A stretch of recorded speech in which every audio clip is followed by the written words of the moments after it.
In the fall of 1987, local news channel WSB-TV2 of Atlanta, Georgia was attempting to fill a scheduling gap in their Sunday morning lineup. After a few solicitations by local business owners, they decided to allow the young Reverend Marley Sachs to take the available hour block to do a religiously themed show. It premiered October 18th with little promotion.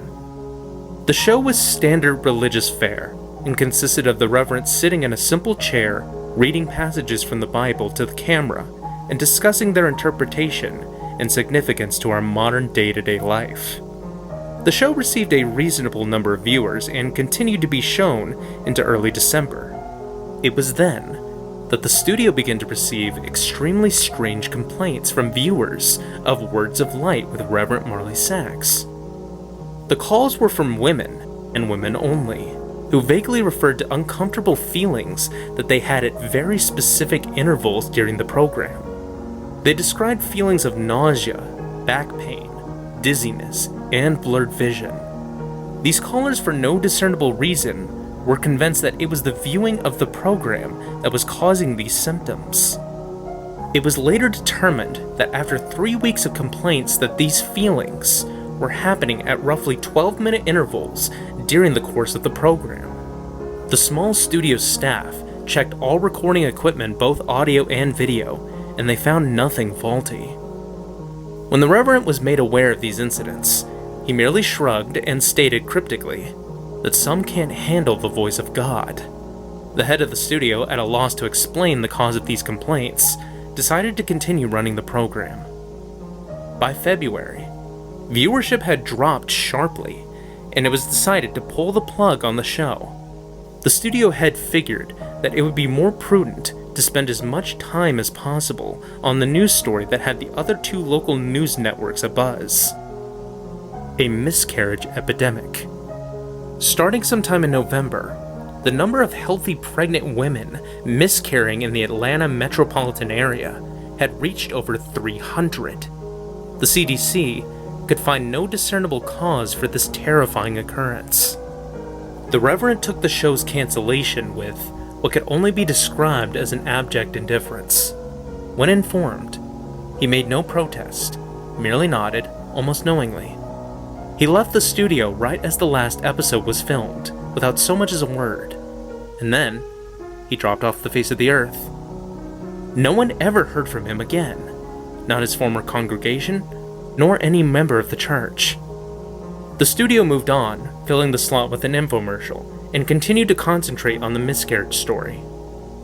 A year and a half later, an intern at the WSB studios discovered the tapes of Words of Light, and he began going through them in an attempt to find stock footage for an upcoming piece that the station was doing on the impact religion had on the city. The Atlanta incident, as the miscarriage epidemic became known in the medical journals, petered out 3 months after the studio canceled Reverend Sachs' show and had already begun to fade from the public consciousness. As the intern went through the tapes, he accidentally made a disturbing discovery about the footage. While attempting to stop one recording at 10 minutes and 45 seconds, he mistakenly jammed the fast-forward button down. While the footage whizzed by, he attempted to pry the button up with a screwdriver. Just as he had succeeded, the tape stopped at 32 minutes and 1 second. The intern actually fell out of his chair when he looked up and saw what was frozen on the screen. The image of a badly decomposed, severed head was filling up the entire frame. After he had collected himself, he moved the film back a few frames, then forward, and realized that his mind was not playing tricks on him. He began going through the rest of the recording and soon discovered that at exactly 12-minute intervals, the image would appear for one frame. Thinking it was some kind of practical joke being played on the new guy, he presented it to one of the film technicians, ready to be mocked. The technician was just as puzzled as him, though. No one had touched the footage since the cancellation of the show. After the studio closed for the night, the intern convinced the tech to help him go through all the tapes of the Words of Light. They discovered that every single episode had the same horrifying anomaly.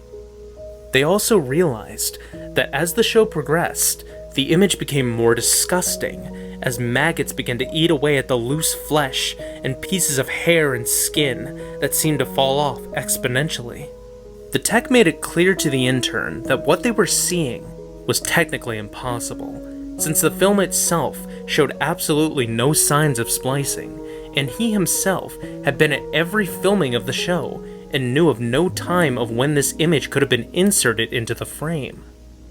All of this was presented to the studio head, who was fearing some kind of backlash over allowing this to get on the air, ordering all the tapes to be destroyed. He then told the intern and the tech that he had no interest in knowing who did it at this point, only that covering their collective asses is all that was important now. He demanded that they mention this to no one.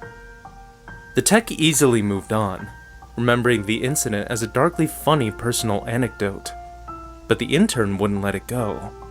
He made copies of as many tapes as he could before they were wiped, and then he took them to see if he could find anything else in them that might point to who did this, or why they would.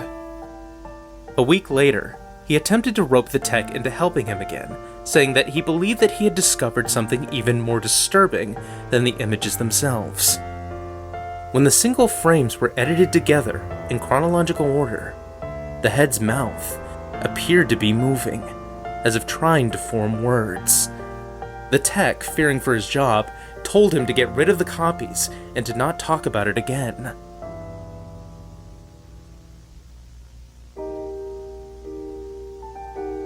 A week later, police responded to a 911 call made by an elderly woman in one of the Atlanta suburbs at dusk.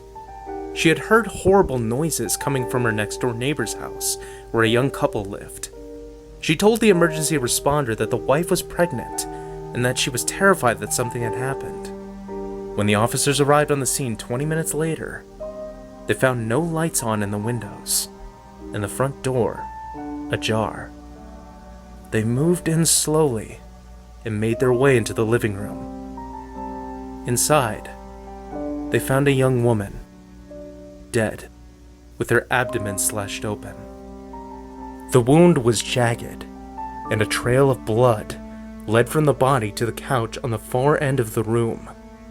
There sat her husband, the studio intern, naked, the corpse of his unborn child dying at his feet. In his hand, he held a rusty piece of metal siding that he had used to gut his pregnant wife. The television was on, and playing an 18-second loop of silent footage of a decomposing head mouthing some unintelligible words. The story at the police precinct, to this day, goes that the intern kept muttering under his breath, over and over again as they led him away, that the light of God calls them.